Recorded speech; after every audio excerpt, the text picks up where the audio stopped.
Hola, buenas tardes. Hola, buenas noches, buenas tardes, buenas noches. Buenas noches. Buenas tardes. Bueno, perdón la demora, pero no podíamos entrar. Este, bueno, Hola, buenas noches. ahí veo a la doctora a Martín y al doctor Palacios, que son también integrantes de la cátedra. Le damos la bienvenida. ¿Qué tal? Buenas tardes.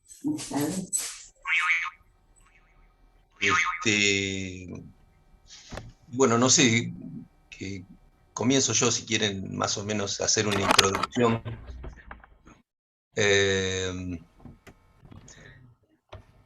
Estás sin idea cámara, es, Carlos. estoy No sin sé cámara, si... sí. bien, bien, Eh, está bien. pará, Pensé que pará. por ahí tenías. No, sí, ahora, mira, ahora estoy. Bueno, no hay mucho para ver tampoco, pero bueno. Este, Ahí está, muy bien. ahí, sí, bueno, Ahí está Abril, ¿no es cierto? Donde dice Galaxis, es Abril. sí, Hola, ¿cómo le va? Melina está, Melina también.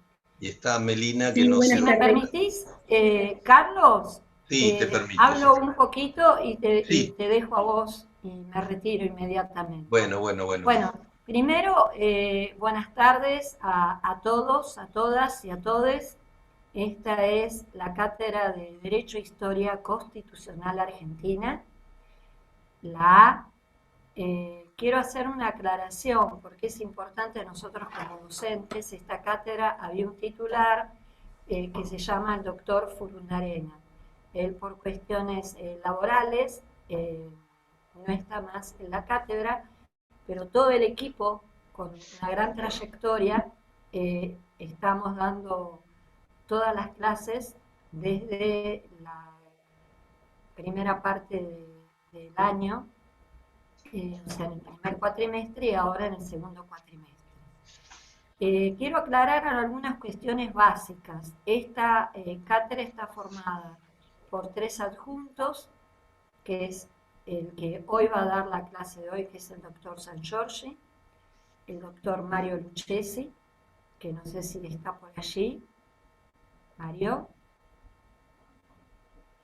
La que habla, me llamo Mariel Cecilia Martín.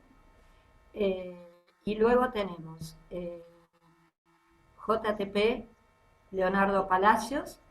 Después tenemos el ayudante Héctor Rivas. A ver si me olvido de alguien, considero que no. Y luego lo que tienen ustedes, un rol muy valioso, que es el rol del ayudante alumna en este caso. Tenemos 2 ayudantes alumnas.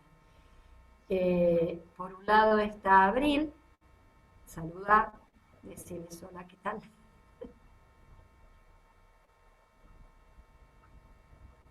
Bueno, y por otro lado está Melina. Podés saludar, Melina. Bueno, están todas muy calladitas. Pablo Díaz, ahí que me está mirando atentamente y escuchando. Hola, Esta chicos. cátedra, los días que tiene de clase son los días miércoles, jueves y viernes, de 18:30 a 20. Y vamos a estar todos los docentes de la cátedra, incluido el doctor Walter Pellier, que es el experto en Derecho Romano, y nuestro programa de la asignatura tiene 2 unidades de Derecho Romano. Bueno, quiero que quede claro esto porque a veces se confunden porque dicen, no, a mí me toca la comisión tal, que es tal día, no. Acá trabajamos en equipo y todos somos un colectivo. Así que a partir de ahora paso la palabra a Leonardo si quiere decir algo, a las chicas. Mario no lo veo, el doctor Héctor Rivas no pudo presentarse en ese momento, está con otra ocupación específica de su profesión. Así que ya está colgado en la plataforma lo que tienen ustedes como programa, pero eso me gustaría que lo comentara Leonardo. Así, a lo último viene la frutilla del postre, que es el doctor Sangiorgi. Gracias.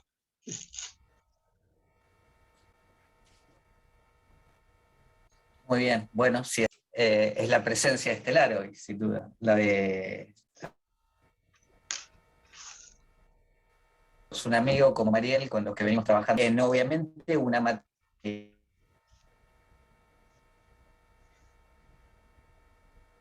Así que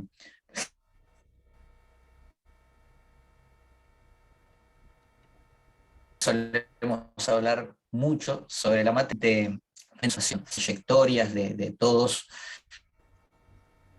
y todos los elementos que tienen que ver con esta rama del derecho, y parte complementados con dos Leonardo, fundamentales como se son te Mariel corta, Martí, de se te corta. historia. Acá las Se alumnas corta un están poquito, hablando. sí. Sí, Sí, ver, es sí. perdón, es hoy particularmente tengo una inestable señal de internet. Entonces, solo lo voy a dejar a Carlos, entonces, saludarlos, bienvenidas y bienvenidos todos, y ya nos encontraremos en el resto de la clase por las plataformas. Gracias. Sí. Sería bueno que ustedes supieran el rol de las ayudantes alumnas, que es fundamental, porque es como el puente entre los docentes y ustedes. Y no solamente para cuestiones pedagógicas. Abril, ¿podrías hablar, por favor, y comentar algo de eso? No la quiero poner en Hola. situación a Melina, porque es la primer encuentro que tenemos. Sí, doctora, perdón, estaba esperando a que termine de hablar. ¿Cómo están? Bueno, yo soy Abril, también me deben conocer como Avi. Soy la ayudante alumna de la Comisión de Historia, junto con Mel, la otra estudiante, que también la agregamos al grupo de WhatsApp ya. Nosotros somos la conexión entre los profes y ustedes. Cualquier duda que tengan de la materia, de cuestiones bibliográficas, de alguna consulta, carga de notas y eso, sepan que estamos para ayudarlos. Somos, tanto Mel como yo, estamos dispuestas a hacerlos una mano, a ayudarlos, a compartir con ustedes todo este camino. Este va a ser nuestro segundo cuatrimestre como ayudantes alumnas de historia, y la verdad, el primero fue muy lindo y espero que este sea tan lindo como el primero. Así que muchas gracias, y cualquier duda que tengan, consulta o cuestión en lo que los podamos ayudar, nos escriben, ¿sí? No tengan problema por eso. Estamos para darles una mano, para hacer su paso por la virtualidad también un poco más sencillo, que es fundamental en este contexto. Así que nada, muchísimas gracias, y cualquier cosa nos mandan un mensajito. Abril, yo te pediría que acompañes al doctor Sangiorgi chequeando el chat de preguntas y eso, para que él pueda dar la clase con toda la tranquilidad, y para que alguna consulta que se le vaya pasando vos se lo indiques, que eso lo hacemos en otra asignatura.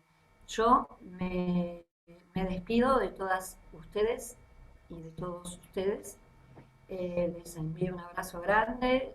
Les doy la bienvenida a la Facultad de Derecho y les doy la bienvenida a esta cátedra.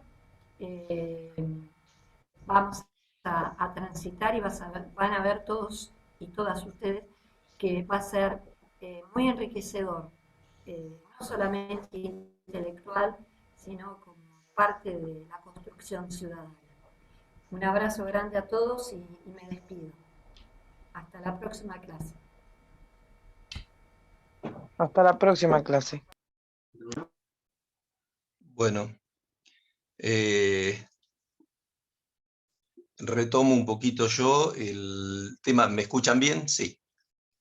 Bueno, chau Mariel, chau Leonardo, y bueno, vamos a ver ahora un poquito de qué se trata esto que ustedes tienen que ver en tan poco tiempo, muy acotado el tiempo por lo extenso que es la materia. Hemos repetido infinitamente el tema de que son 3 materias en una. Acá ustedes están viendo historia del derecho, están viendo historia constitucional argentina y están viendo derecho romano. Es decir, que en el antiguo programa eran 3 materias. Ahora es 1 en 3. Entonces, el esfuerzo es, si bien a ustedes se les fusionaron, el esfuerzo es mayor, por tener 3 en 1. Pero bueno, el utilitarismo que nos engloba en la actualidad parece que hace que las cosas sirven o no sirven, y parece que fusionadas sirven más que separadas. Eso parece, no sé si es así. Nosotros vamos a ver hoy y mañana, si Dios lo permite, la unidad 1 y 2. Es decir, vamos a ver introducción a la historia del derecho y las primeras ideas filosófico-jurídicas. Es decir, eso es el temario que voy a dar yo hoy y mañana. Más adelante, ustedes seguramente ya tienen el cronograma de los días que van a dar los profesores, y tienen el cronograma de los temas que se van a dar también seguramente, ya debe estar subido a la plataforma. Bien. Pero nosotros, tanto Mariel como Leonardo, como Héctor, que no está, y Lucchesi, que tampoco estaba, tienen bien en claro que nosotros nos abocamos a la parte más que de historia del derecho y de historia constitucional argentina. Y dejamos a Walter Pelle la parte de derecho romano. O sea, que a nosotros nos van a ver y nos van a escuchar hablando de la Constitución y todo lo que implica la misma. Daremos igual una pequeña introducción, porque nosotros tenemos que hablar de historia, y historia como qué, de qué se trata, qué es lo que estamos tratando de hacer.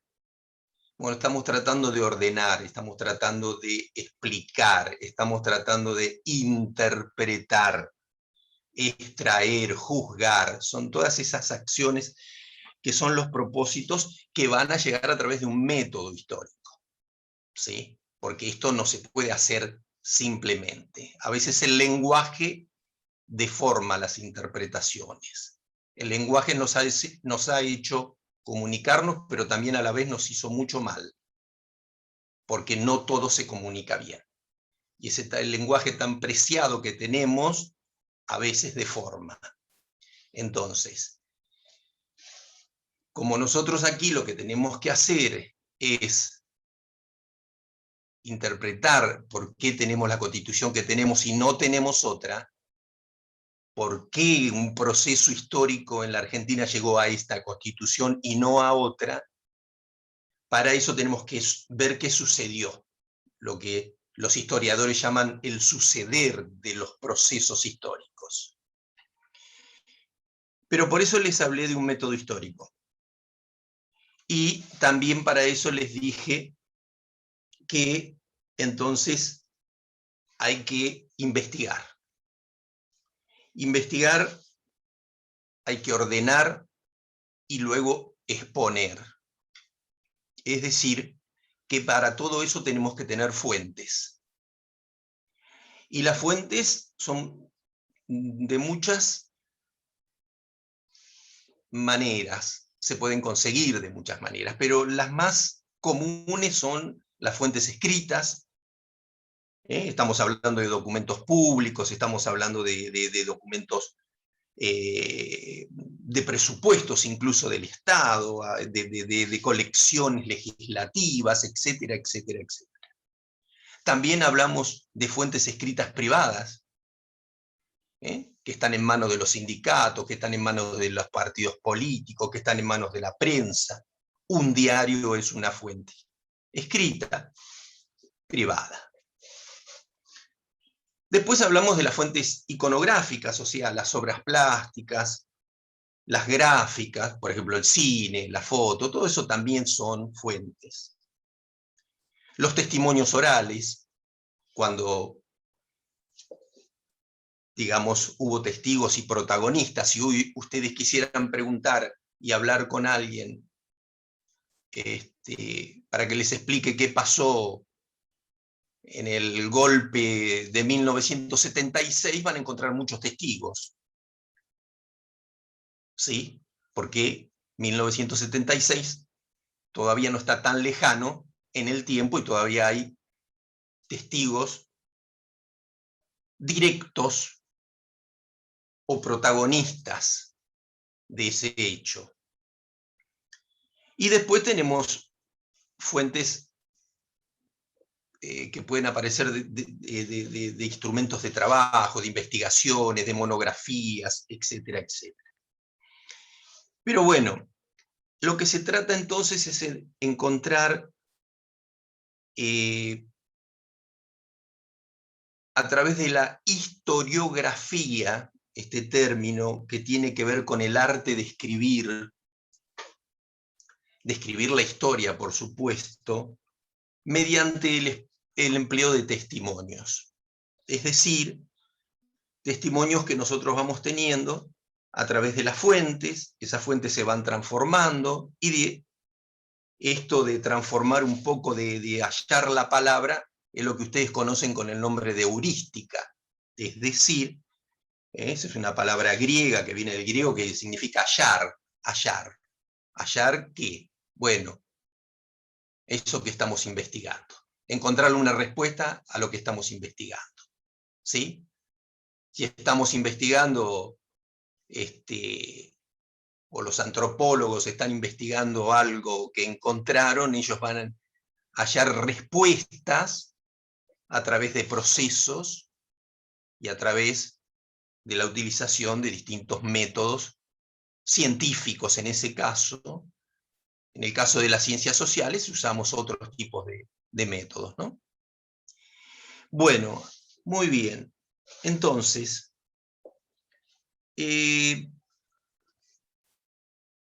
esto nos lleva a un accionar humano. Esto nos lleva a que el hombre produce a través de sus tiempos y se relaciona con acontecimientos, con hechos que a veces provoca y a veces provoca la naturaleza. Entonces, también hay otro término que se dice historicidad, que hace referencia a una existencia real y comprobada de un acontecimiento. Siempre estamos hablando de un acontecimiento pasado, ¿verdad? Y que nosotros pretendemos que sea histórico. ¿Sí? Por ejemplo, nadie podría dudar de la caída del muro de Berlín. ¿Sí? Y de su historicidad. Tal vez sí es dudosa la historicidad de los hechos relatados por Homero en la Odisea, por ejemplo. Bueno, ahora bien, también tenemos que hablar de la historicidad de lo jurídico, o lo que llamamos historia del derecho. Por eso yo cuando comencé a hablarle les dije a ustedes que acá se mezclaban tres materias. Y cuando llamamos historia del derecho o historia jurídica también, ¿a qué llamamos eso? Decimos que es la que estudia los fenómenos y las ideas jurídicas en el tiempo, cómo se fueron creando en el tiempo. Y se plantea en última instancia generalmente sobre el derecho en la vida del ser humano. El que matare tendrá el derecho supone que todos podemos matar. Por eso no dice, lo da por hecho, de que el que matare, y cuando habla del que matare habla del ser humano, es decir, que cualquier ser humano está en esa condición. Estoy hablando del Código Penal, ¿no? Bueno, bien. Siguiendo más o menos los temas y tratando de darles en línea más o menos lo que el programa va a preguntar, porque la pregunta del alumno siempre es ¿qué me van a preguntar? Y la respuesta del profesor es, bueno, no sé, veremos, pero que va a surgir seguramente de las clases. Ustedes como estudiantes van a tener que aprender a interpretar y a ver qué es lo que el profesor le da importancia en las clases, porque generalmente es eso lo que trasciende y es eso lo que se evalúa. Bueno, entonces decimos que la vida es esencialmente histórica, eso fue un poco lo que estábamos tratando de decir. Y estábamos también tratando de decir que hay una utilidad, por eso hablaba yo de utilitarismo, que también es una doctrina filosófica, el tema de la utilidad de la historia jurídica. ¿Para qué sirve estudiar esas ideas y esas construcciones jurídicas pasadas? ¿Para qué? ¿Para qué las queremos estudiar? Bueno, ustedes están estudiando Derecho. Pues si están estudiando Derecho, lo que tienen que conocer es eso, precisamente. La historia del derecho. ¿Ve? ¿Por qué está tipificado tal delito y no está tipificado otro?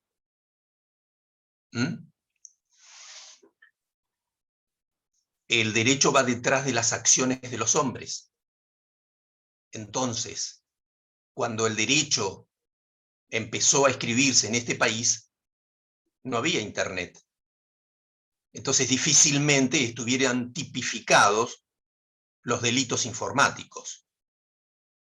Entonces apareció todo este delirio informático y detrás de eso se empezaron a regular, por supuesto, las acciones delictivas de los que mal usan la informática o la usan en perjuicio de un tercero. Es decir, ahí está el accionar del hombre primero y el derecho se regula después. Sobre eso. Bien.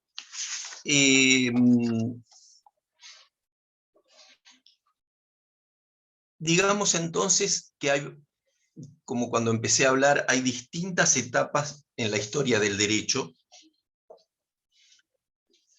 Estas distintas etapas las podemos clasificar en inicial, heurística, sistemática y expositiva. Bien, inicial, heurística, sistemática y expositiva.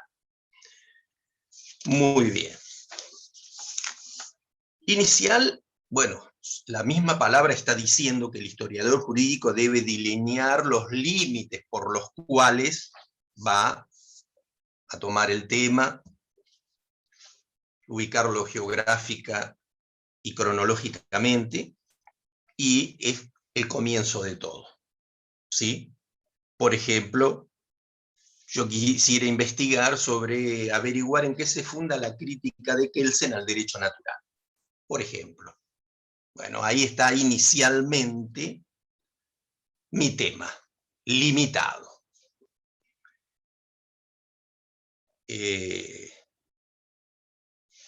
Siempre hay que limitarlo, porque si el tema se hace muy extenso, tienen problemas ustedes, por ejemplo, para hacer una monografía. Es como decir, voy a hablar de la historia del derecho. Bueno, hablar de la historia del derecho es escribir muchísimo. Entonces, la investigación tendría que decir,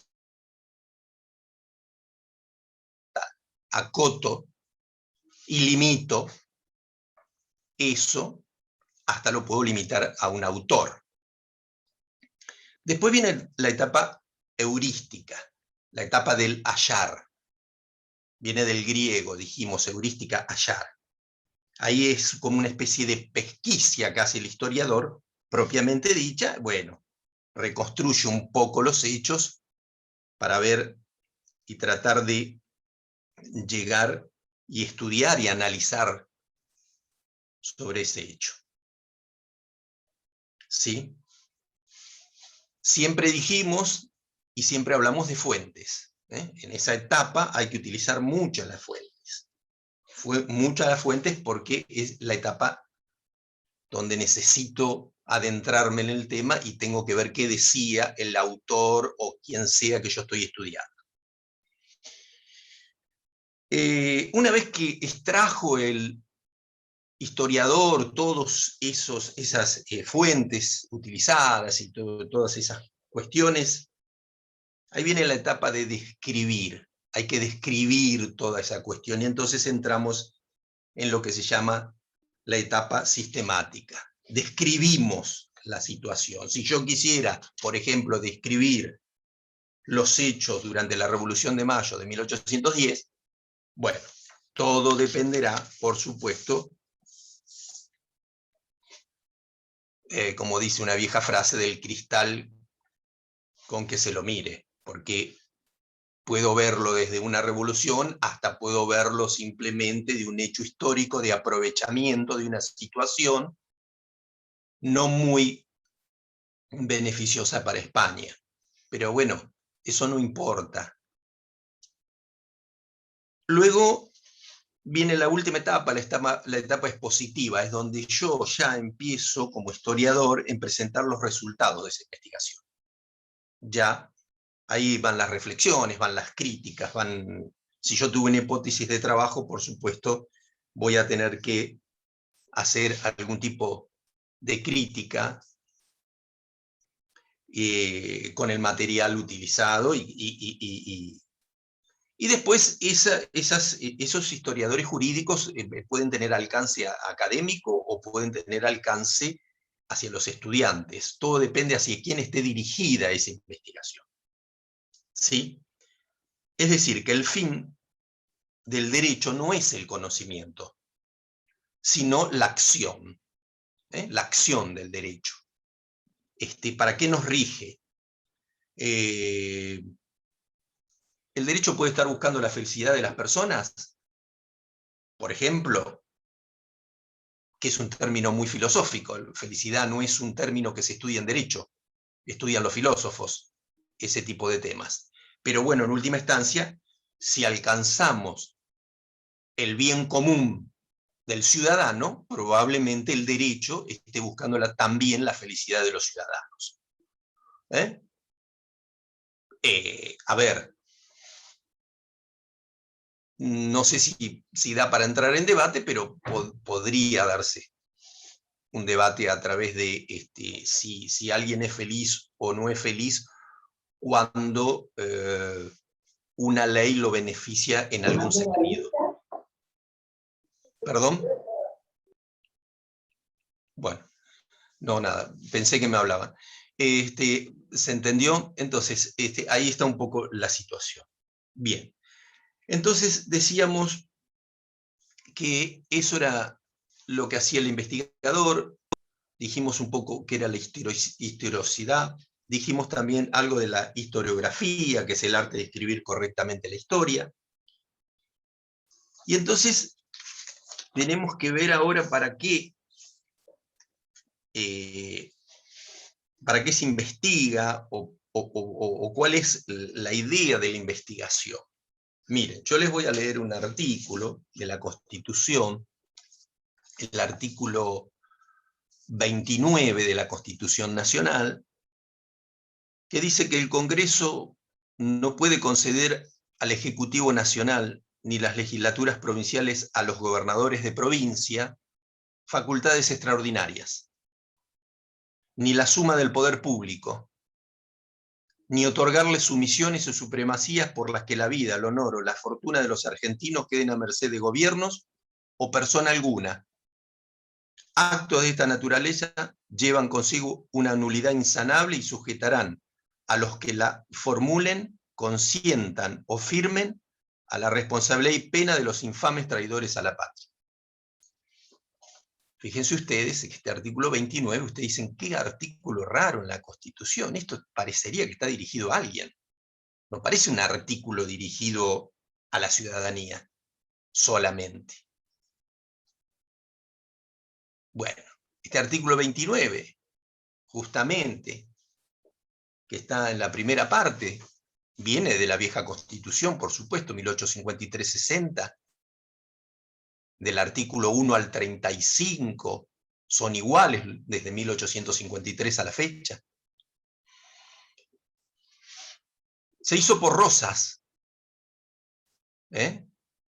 fue en contra de Rosas, porque Rosas precisamente había tenido eso, la suma del poder público, ¿sí?, y las facultades extraordinarias, que fue lo que pidió él para ejercer el gobierno de Buenos Aires.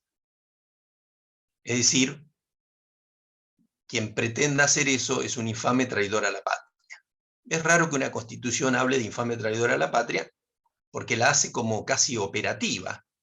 Uno podría, con este artículo, iniciar una demanda contra algún gobernante por infame traidor a la patria. Es decir, que esto es un hecho histórico. Cuando Rosas asume, pide facultades extraordinarias, y en su segundo gobierno la suma del poder público. Eso es tener carta abierta para hacer lo que quiere. Y eso era lo que no querían los legisladores, los congresistas, y todos,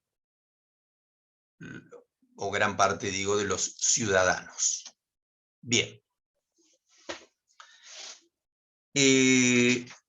Seguimos.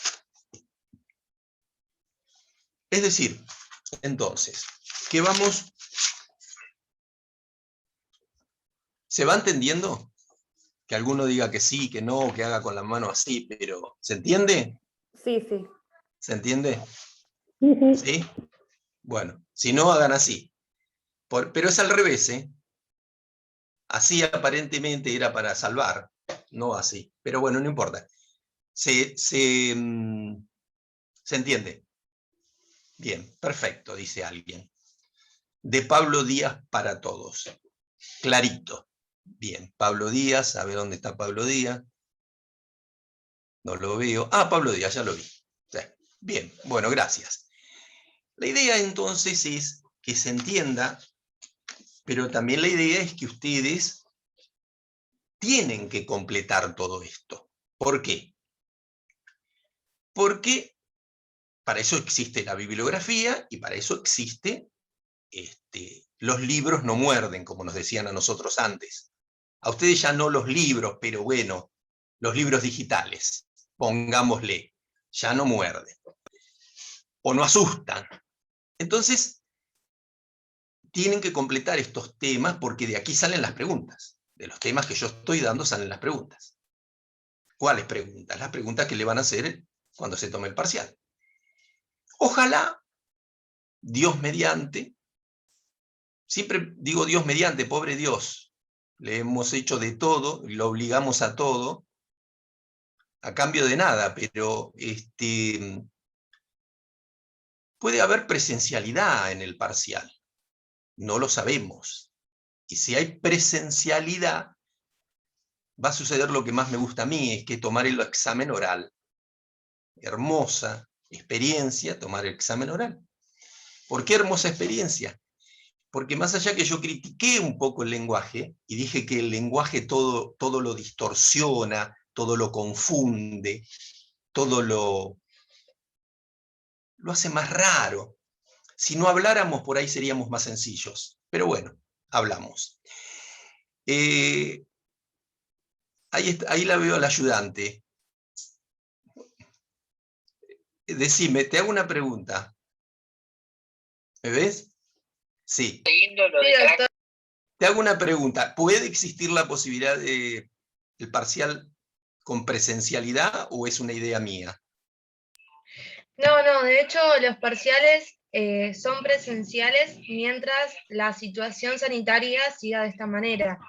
Hay Bien. que estar atento a la fecha del parcial o cerca de la fecha del parcial, más que nada por una cuestión de que esto va cambiando día a día, pero por ahora son presenciales. Bueno, muy bien. Se ve que entonces está la posibilidad.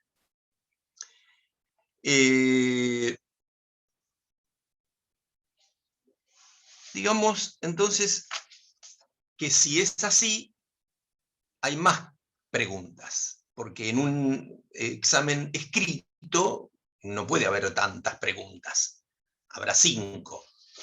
En cambio, en el examen oral puedo pedir aclaratoria de lo que ustedes dicen porque no les entiendo. Entonces, si no les entiendo, me pueden aclarar qué me quisieron decir porque no les entiendo. Y ahí verán ustedes qué toman, ¿no? Si empiezan a piripipí o realmente, como la saben la respuesta, concluyen rápidamente. Pero eso es lo que permite el escrito. No se pueden mover de lo que escribieron. Y es más limitada a las preguntas. El oral sí pueden rectificar o ratificar lo que dijeron. Porque en el oral yo les digo, a ver, no le entendí, ¿cómo es eso de qué fue lo que me quiso decir? Bueno, tal cosa, ah, sí, ahora le entendí. ¿Sí? La repregunta a veces sirve y a veces los hunde. Dependerá de lo que saben.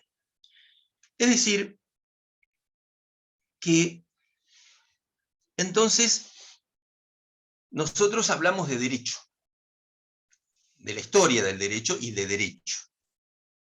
Y la palabra derecho deriva de un sustantivo del latín vulgar.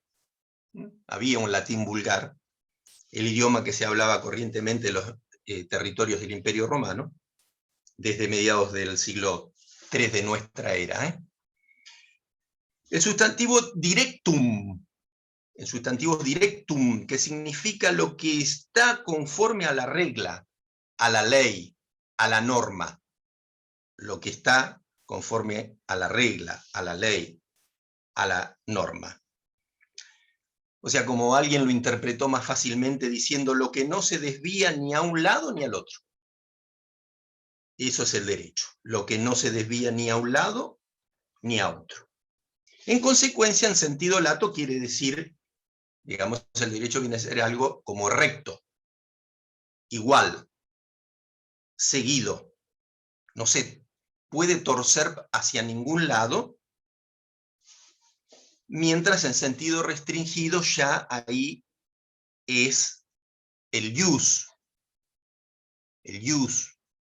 I-U-S, o algunos lo escriben con una J, pero ius es derecho.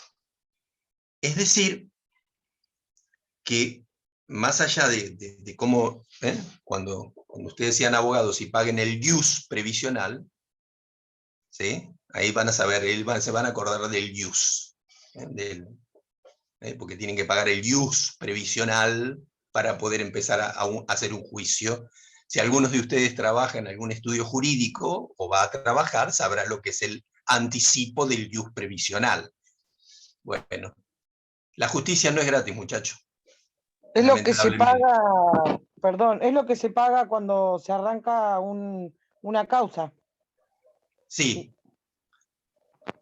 Cuando comienza una causa y un proceso, se paga algo que se llama bono verde, bono ley 8480, ahí María José Vitale se ve que trabaja en algún estudio porque ella está asentando lo que yo digo, y el anticipo del ius previsional, que son precisamente eso.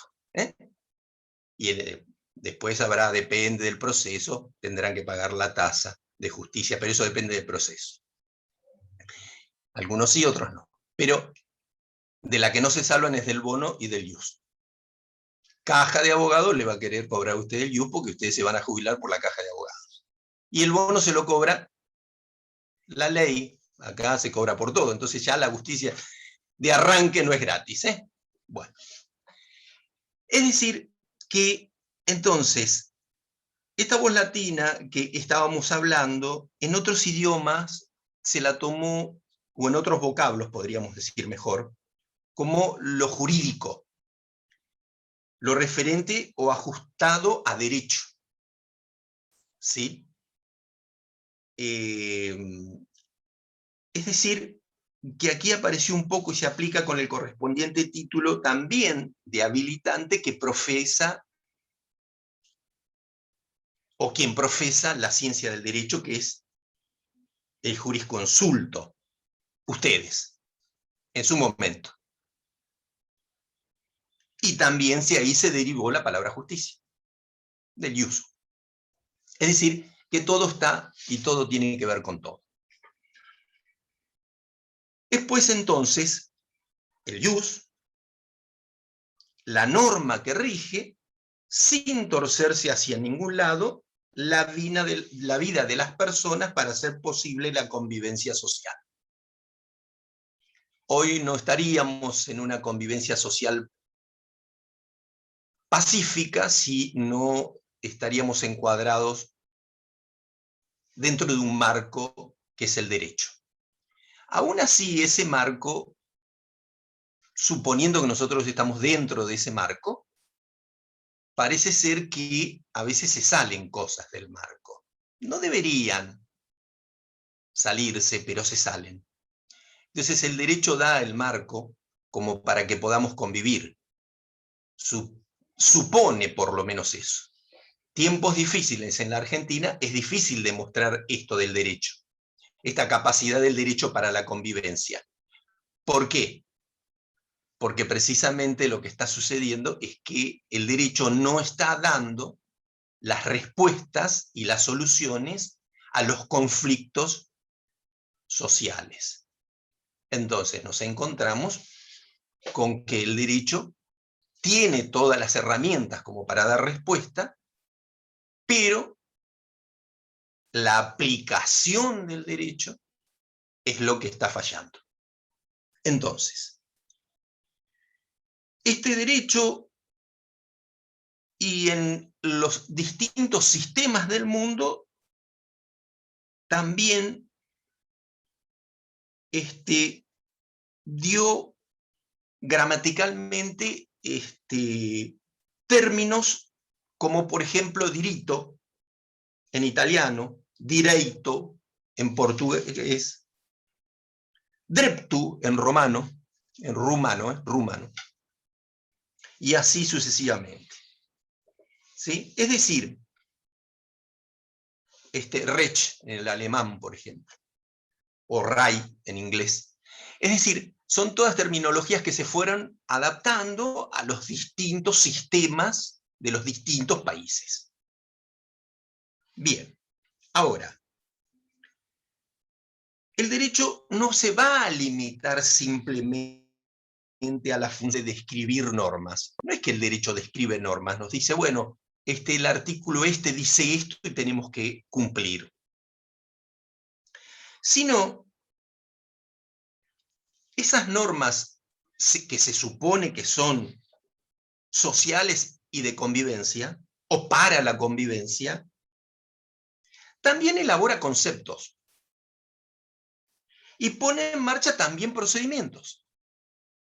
Es decir, que lo que hace de alguna manera es que la comunidad se encuentre gobernada reglamentariamente para lograr el bien común. Esta es la teoría. Muchos de ustedes me podrán decir, pero eso no parece que pase. O en la Argentina están pasando cosas que hacen que eso no esté sucediendo tan así como usted lo dice. Lo que pasa es que una cosa es el ser y otro es el deber ser. Una cosa es lo que se, digamos, se pretendió hacer con el derecho, y otra es lo que sucede y la realidad de cada uno de los países. El nuestro es fácil ser argentino, y no es fácil porque somos bastante irrespetuosos de las leyes. Entonces, lo que se trata es de decir lo que debería ser el derecho. Y otra cosa es lo que después el derecho en su aplicación es. Los romanos, por ejemplo, muy pragmáticos o pragmáticos por excelencia, designaron al derecho con la voz latina ius, como les había dicho, y ahí comprendía el derecho en un sentido objetivo, por ejemplo, el ius civili, el ius gentium, ¿sí?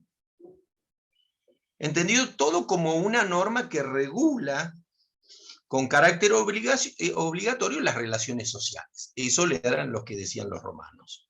Pero también tenía un sentido subjetivo. Es decir, el ius utendi, el ius fruendi, como facultad o poder de ordenamiento jurídico que se le reconoce a un sujeto. O sea, una cosa es la norma, una cosa es el ius civili, una cosa es el ius gentium, y otra cosa es la facultad y el poder de organizar y reconocerle a ustedes que tienen derechos.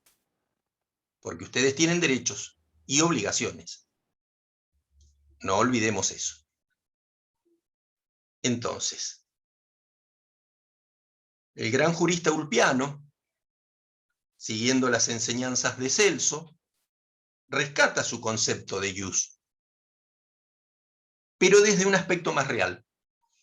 Es decir, como un proceso orientado a buscar lo bueno y lo equitativo, y no lo estético. Lo bueno y lo equitativo, y no lo estético. Bien, ya van a ver ustedes quién era Celso y quién era Ulpiano en derecho romano. Estos juristas lo van a ver en derecho romano. Derecho romano que no hay que olvidar que es la fuente de todo esto, derecho civil, ¿no? Y también de derecho penal. Ahí comienza todo. Por eso yo le nombré el ius civili y le nombré el ius gentium, pero ya lo van a ver más particularizado. Y la famosa frase también, y preceptos del derecho romano de Ulpiano, vivir honestamente, no dañar a nadie y dar a cada uno lo suyo.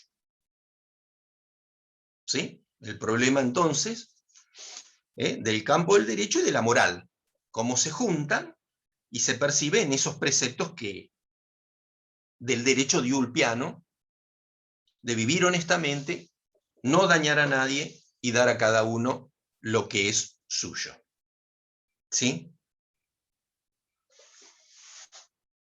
Es decir, también otro de los juristas, como Paulo, que habla que no todo lo que era jurídicamente lícito correspondía a las normas morales. ¿Sí? O sea, haciendo una separación de las normas morales de las jurídicas. Bien, entonces, también aparece aquí en el derecho romano la palabra lex, con X, que es ley, latina, lex latina, ley, que está particularmente ausente en otros países, por ejemplo en Inglaterra, porque no todas las palabras se pudieron desplazar desde Roma hacia otros países. Sobre todo, no se pudieron desplazar en términos más que nada germánicos, que era bastante complicado.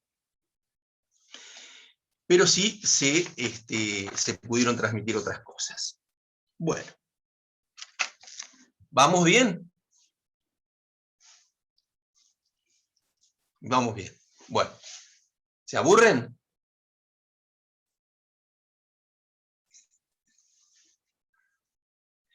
Bueno, sí, porque si dicen así los veo. No a todos. Acá hay un montón que no aparecen, ¿eh? A ver. Voy a mirar por acá. ¿Quiénes no aparecen?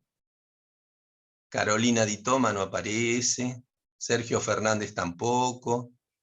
Coscarelli, todo lo contrario. Ahí apareció Gastón. Bueno, ahora aparecen. Está bien, no dije que tenían que aparecer, pero bueno. Debe haber muchos inscriptos. Debe haber muchos inscriptos. De Verónica Kloster para todos. Interesante la clase. Bien. A ver, quiero ver quién es Verónica Kloster. Verónica Kloster. No la veo. A ver, rácate. La perdí. Bueno, pero debe estar por ahí. Bueno, gracias. Verónica. ¿Cómo puede ser que no la vea? Bueno. Ahí está. Ahí está. Bien, listo. Bueno, es decir, entonces, que vamos un poco haciendo una introducción, porque de lo que se trata hoy es de hacer una introducción de qué materia van a tener que, digamos, comprender, interpretar, no pretendo tanto, pero comprender y poder decirlo, poder entenderlo y poder decirlo, porque a veces podemos entenderlo y no saber cómo decirlo. La idea que se trata acá, en esta materia particularmente, es que comprendamos entonces ese proceso histórico que llevó a la Constitución, que por supuesto no fue 1853 la primera. Ya hubo una en 1819, otra en 1826. Ambas no se tuvieron en cuenta, por supuesto. Hubo reglamentos, hubo decretos, hubo proyectos, hubo un montón de cuestiones. También ustedes verán 1853, y se llama la Constitución 1853-60 porque en el 60 se incorpora a Buenos Aires. Pero ustedes verán que también Perón tuvo su propia Constitución de 1949, que duró hasta que lo echaron, 1955. En el 55 se volvió. Doctor. Sí. Perdone, le estaban Sí. haciendo una consulta por el chat, ¿quiere que se la lea? Sí, por favor. Sí. Como docente, le pregunta Daniel, como docente, ¿cuál es el objetivo del cierre del cuatrimestre? El eje central de la materia en su forma. A ver, otra cosa, léemela de nuevo, por favor. Le pregunta Daniel, como Sí. docente, ¿cuál es el objetivo al cierre del cuatrimestre y cuál es el eje central de la materia? Bueno, el objetivo es tratar de ver el contenido del programa, de la materia. El objetivo es que comprendan ese contenido y que entiendan por qué hemos programado las distintas unidades de esa manera. Es decir, buscamos que ustedes puedan conocer el proceso por el cual se dictó esta Constitución, pero más allá de la interpretación de cada uno de los artículos, es por qué se llegó a esa Constitución y qué nos llevó a esa Constitución. Es decir, eso están los contenidos. Si ustedes tienen el programa, irán viendo que a medida que vamos avanzando en la materia, yo tengo el programa aquí, ustedes van a ver que la unidad 1 y 2 trata sobre un tema que podríamos decir historia del derecho. La unidad 3 ya empieza con el derecho romano, y se va hasta la unidad 6, inclusive, que termina derecho romano. Pero a partir de la unidad 7 empiezan las instituciones castellanas, las instituciones indianas, todo el derecho que después se va a incorporar a nuestro derecho, las estructuras indianas, y ya después comienza todo lo que es nuestra materia propiamente dicha, en la unidad 11, que tiene que ver con el constitucionalismo, declaraciones de derechos, ¿sí? Todo el periodo de la Revolución Argentina, el periodo de la Asamblea del 13, y de la Declaración de la Independencia y todo lo demás, los gobiernos de Rosa y todo esto, hasta la unidad 21 inclusive, es todo derecho constitucional argentino. Entonces ustedes verán que tenemos muchas unidades, porque tenemos de la unidad 13 a la unidad 21, es todo derecho constitucional. Entonces, para el que me preguntó cuál es el objetivo es tratar de que todas esas unidades sean comprendidas, y puedan, ante preguntas nuestras o ante problemas que se le puedan plantear, puedan dar respuestas, con los elementos que nosotros le damos. Ese es el objetivo.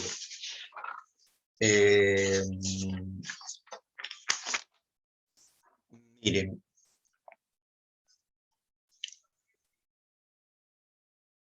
si yo les leo lo que dice el programa, les dice: la asignatura tiene por finalidad iniciar a los alumnos en la comprensión de la complejidad de los fenómenos jurídicos y políticos, ¿sí? Y todo lo que tiene que ver con las experiencias normativas, institucionales nacionales, etcétera, etcétera, etcétera. ¿Sí? Es el estudio de la Constitución que nos permite comprender los orígenes y evolución de las instituciones argentinas. Eso es el objetivo, que está en los fundamentos de la asignatura. El eje central, porque se me preguntó como docente, ¿no? Esa fue la pregunta, el eje central. ¿Cuál es el eje central para mí? Yo supongo que el eje central es la Constitución, el eje central de la materia. Y yo entonces tengo como eje central eso, tratar de no irme, o irme lo menos posible del contenido de la Constitución. No de la actual, de todas las constituciones que hemos tenido, como ya les dije.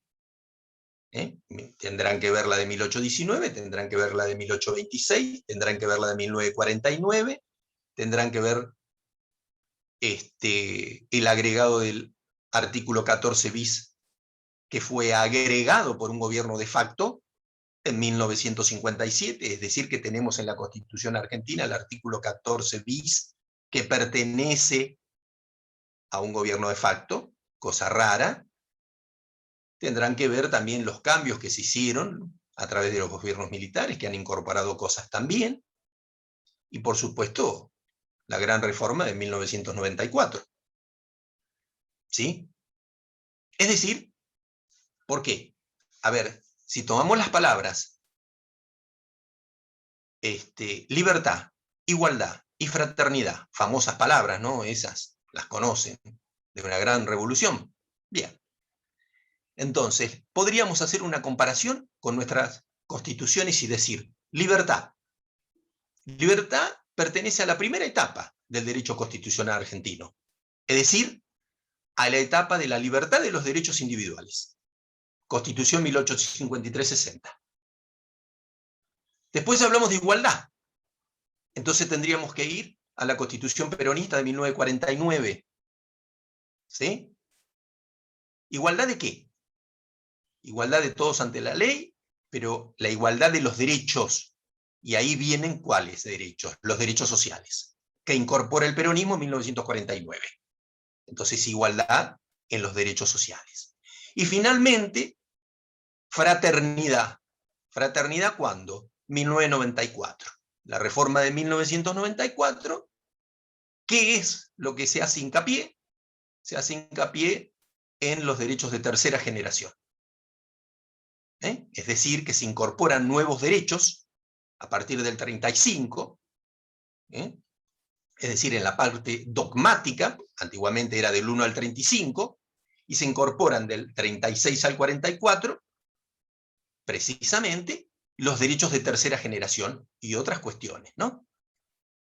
Entonces ahí tenemos libertad, igualdad, fraternidad, y tenemos 3 constituciones que se fueron en el proceso histórico de la Argentina. Esa es la mejor manera de ver cómo el proceso va con la historia. Si arrancamos con los derechos individuales, y ahora terminamos con los derechos de tercera generación, con la de 1994, donde se reconocen los derechos de tercera generación. Para que ustedes tengan idea, les leo uno, simplemente.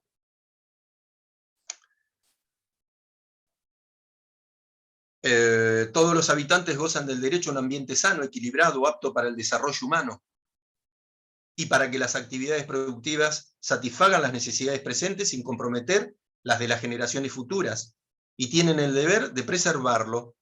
El daño ambiental generará prioritariamente la obligación de recomponer según lo establezca la ley. Las autoridades proveerán a la protección de este derecho, a la utilización racional de los recursos naturales, a la preservación del patrimonio natural y cultural y de la diversidad biológica, y a la información y educación ambientales. Corresponde a la nación dictar las normas que contengan los presupuestos mínimos de protección y a las provincias las necesarias para complementarlas, sin que aquellas alteren las jurisdicciones locales. Se prohíbe el ingreso al territorio nacional de residuos actual o potencialmente peligrosos y de los radiactivos. Ahí tienen los derechos de tercera generación, incorporados en 1994, ¿sí? Que como les dije, hasta el artículo 43 inclusive, son los nuevos derechos incorporados. No estaba permitido tocar, en el núcleo de coincidencias básicas entre peronistas y radicales, se dijo que no se iba a tocar la parte dogmática de la Constitución. Pero lo que no dijeron era que no se iban a agregar artículos, pues lo que hicieron fue agregar artículos. Estos que les acabo de decir, del 36 al 43 inclusive. Además de otros, pero hablemos de eso que nos interesa. Bien. Entonces, seguimos, un poquito más, ya los dejo tranquilos, para que se vayan a descansar, a comer, y a otras cosas. Bien.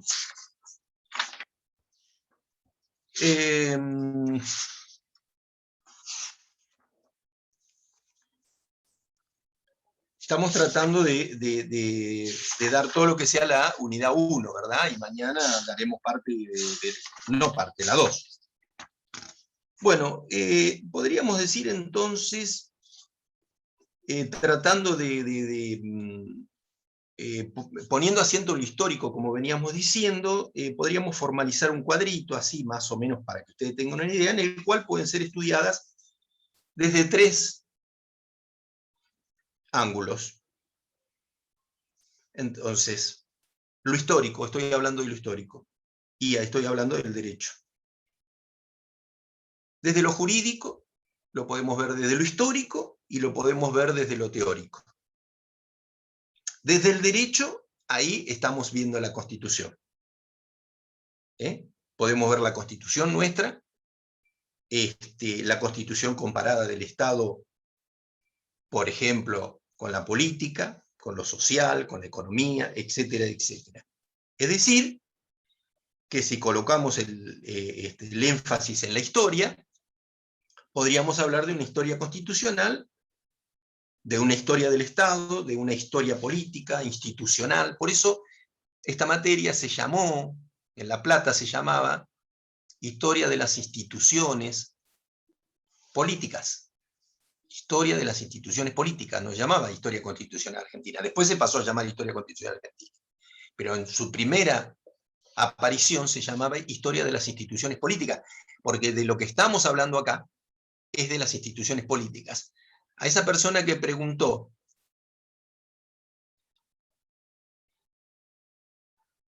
a ver, ahí me preguntaban si con este tema de lo virtual podría, a ver, fíjate, algo me preguntaron de lo virtual, pero si me parece.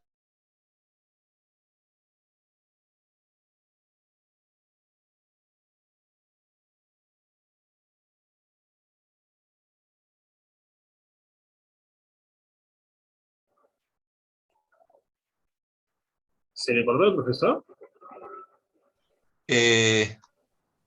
¿Me escuchan? Ahora sí. Ahora sí. No, estaba leyendo los chats. Me preguntaban si hoy en día, en la era digital, virtual, cabe una reforma actualizada. Según lo explicado, son ajustes de acuerdo al contexto sociocultural. Me preguntan aquí, ¿verdad? Bueno, las reformas constitucionales, en realidad, son o se llevan a cabo siempre en la búsqueda de dar un marco teórico.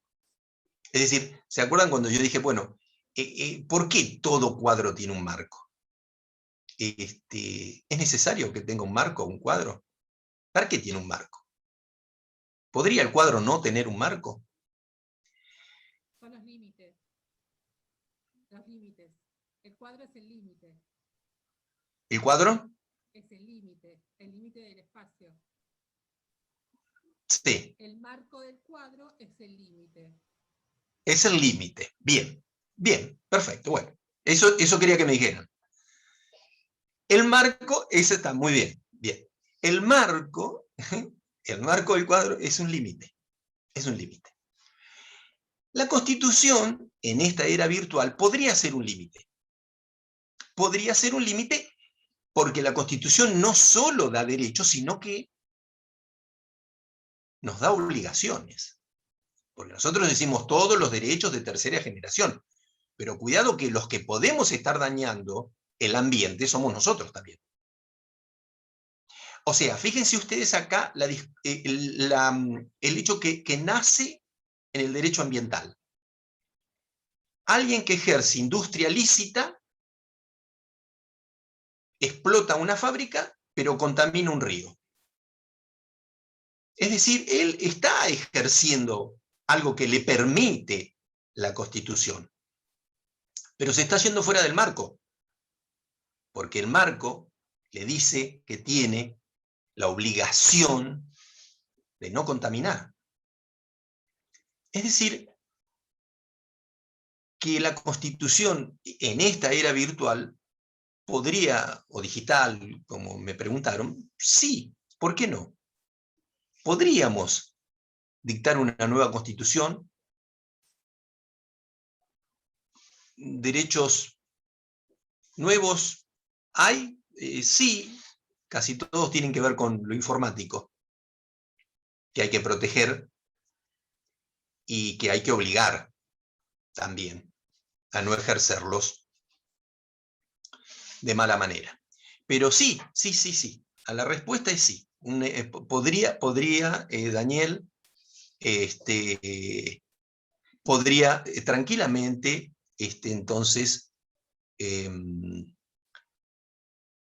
dictarse una constitución en esta era digital, como se dictó históricamente, dentro de un proceso, porque si no estaríamos pensando que la era digital no es un proceso histórico. Y por no ser un proceso histórico, no puede caberle la reforma de una constitución. Fíjense ustedes que el artículo 30 de la Constitución nos dice claritamente que puede reformarse en todo o en cualquiera de sus partes. La necesidad de reforma debe ser declarada por el Congreso, cuidado con esto, con el voto de 2/3 partes, al menos de sus miembros. Pero no se efectuará sino por una convención convocada al efecto. Es decir, que con esto, tranquilamente, si el Congreso declara la necesidad con el voto de las 2/3 partes, fíjense ustedes lo que ocurrió con siempre ocurren problemas en la Argentina. La Constitución de 1949 se reforma con las 2/3 partes, pero ¿de qué miembros? ¿Presentes o totales? Pues los peronistas dijeron que eran los presentes, los radicales decían que eran los totales. En realidad, cuando no dice nada, son totales, no presentes. Y la reforma se llevó a cabo igual con las 2/3 partes de los presentes. Y en la Constitución del 49 se encargaron de poner que la reforma se hacía con los presentes, pero pusieron los presentes. El artículo 30 no dice nada de presente, dice con los miembros. Y cuando dice de sus miembros, se interpreta que es de sus miembros totales. Es decir, que la reforma del 49 tiene ese vicio, pero existió igual. Pero a Daniel le digo que sí, sí. Sería hora de hacer una reforma. Sí, creo que sí. Estaríamos en un buen momento. Necesitamos cambios. Este país necesita cambios o crisis. Muchas gracias. No, de nada. Bien, bueno, entonces, vuelvo un poco ya terminamos. Vuelvo un poco a... ¿La clase esta hasta qué hora es? ¿Saben? Hasta las 20. Hasta las 20. Hasta las 20. 20 horas. Bien. Bien, estoy bien entonces, faltan 10 minutos. Estoy bien. Todavía no me pasé. Es decir, a ver cuántos se me fueron. No se me fueron muchos. 3 o 4 nada más. Así que vamos bien, no aburrimos tanto. El alumno cuando se va, bueno, por ahí está cursando otra materia. Bueno, vuelvo entonces un poquitito a los puntos. Ustedes aquí, ¿a qué le tienen que dar importancia? Bueno, a los conceptos que dijimos, ¿sí? Al método histórico, a los conceptos que hablamos, ¿sí? Tienen que entender esto del ius, cuál es su concepto del ius que dijimos nosotros, ¿sí? Y, por supuesto, también el término de la historiografía y las etapas de la historia del derecho. Estas son cosas que ustedes las tienen que conocer porque es muy teórico, pero es hacia donde nos conduce el análisis de todos los temas de derecho. Es decir, de eso se trata y de eso tratamos nosotros de hacer. Ustedes van a tener una materia que se llama teoría constitucional, si es que sigue existiendo. Porque como se fusionaron, ahí el ayudante me va a decir si existe teoría constitucional. ¿Existe teoría constitucional? ¿No saben? ¿En el nuevo programa? ¿En el nuevo plan? No. Sí, existe. Existe. Tenés bien. que aprobar historia y TGD para entrar. Sí, doctor. Claro. Existe. Bueno, es entonces la correlativa que le sigue a las materias de ingreso. Bueno, está bien. Siempre existió, pero pregunto porque como se fusionaron, entonces la pregunta sería, ¿qué diferencia hay entre historia constitucional, historia del derecho, y teoría del derecho? Y teoría constitucional. Es decir, que si ustedes tienen una historia de la Constitución y después tienen una teoría constitucional, es evidente que estamos separando ahí dos términos en esa trilogía que yo hice, historia, derecho y teoría. Cuando yo les dije historia, derecho y teoría, acá vamos a ver el derecho constitucional, pero a través de la historia. Cuando ustedes vean teoría constitucional, ahí van a estar viendo en profundidad muchos de estos derechos aplicados,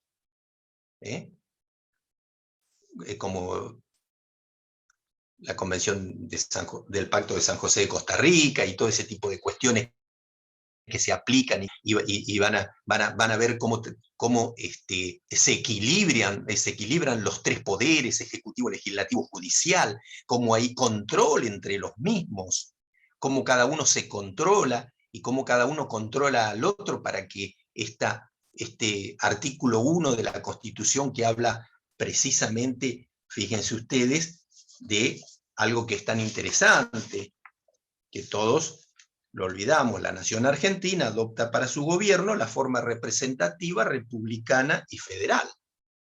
¿Por qué representativa? ¿Por qué representativa?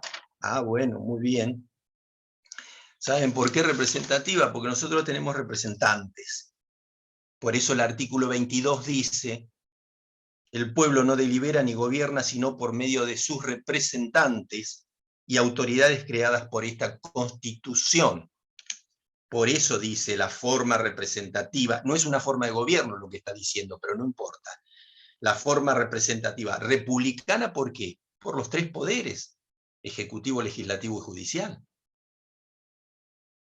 Y federal, porque nuestro sistema es federal, no es un sistema confederal. Es un sistema federal.